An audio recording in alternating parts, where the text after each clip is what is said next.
Nas últimas temporadas, uma coisa que está ficando comum é ver ou o rubro-negro ou o verdão levantar uma taça. Mas por que esses dois times estão tão acima da média?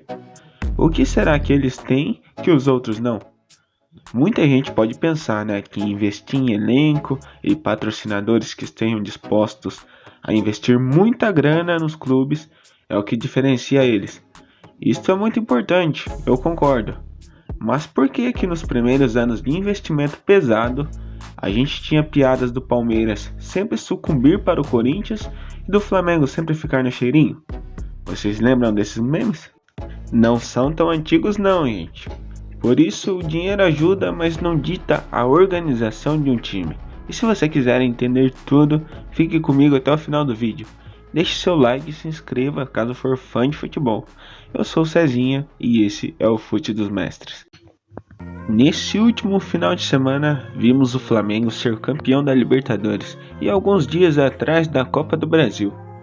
O jogo da final com um time que tem Everton Cebolinha, Arturo Vidal, Marinho no banco de reservas,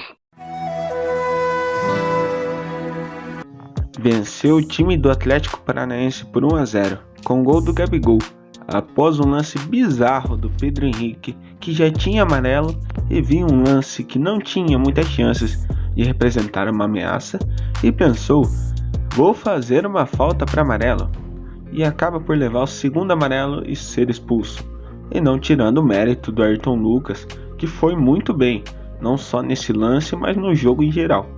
Substituiu muito bem a Felipe Luiz, que se machuca em final de Libertadores pela segunda vez. E digo que o Flamengo mereceu muito título, e aqui eu não falo em contexto do jogo da final, mas sim o contexto da campanha como um todo. Tenho que falar do excelente trabalho do Dorival, que quando chegou foi muito criticado. Mas aí alguns pensam, com um time desses qualquer um consegue, e pensar assim é um erro bizarro, e eu vou explicar por quê. Antes do Dorival, o Flamengo teve treinadores como Dominique Torrent e o europeu Paulo Sousa, e os dois não se acertaram, e foram muito mal. Inclusive o Paulo Sousa quase fez o Flamengo ceder o Pedro para o Palmeiras, e também o próprio Palmeiras, que no início da era Crefisa, com Cuca, contratava jogadores caros com uma qualidade suspeita, e ainda assim perdia sempre para o Corinthians. Bom, com a chegada do Abel e do Dorival, vimos uma grande estabilidade nos times.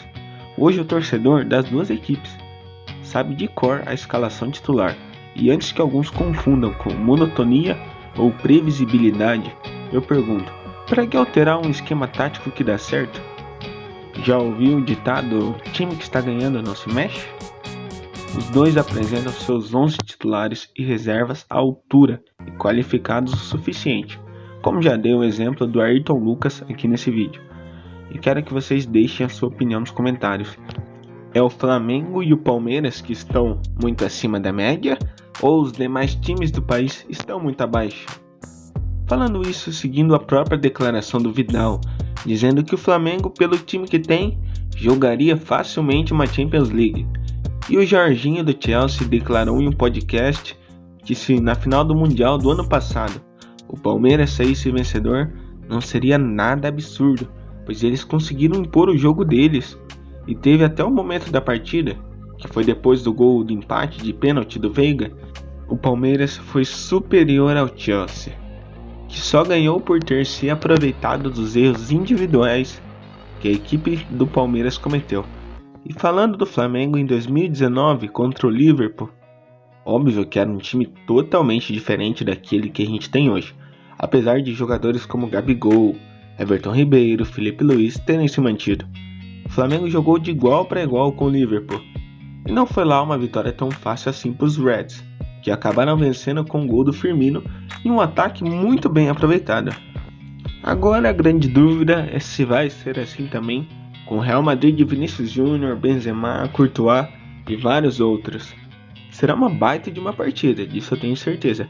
Mas a minha pergunta a vocês é, vocês acham que o Flamengo tem a capacidade de ganhar do Real? Já estamos em final de temporada. Vocês acham que ano que vem o Flamengo ou o Palmeiras tem uma queda de qualidade ou algum outro time conseguirá se igualar a eles no futebol? não saia daqui sem deixar o seu comentário. Fiquem com Deus e até a próxima.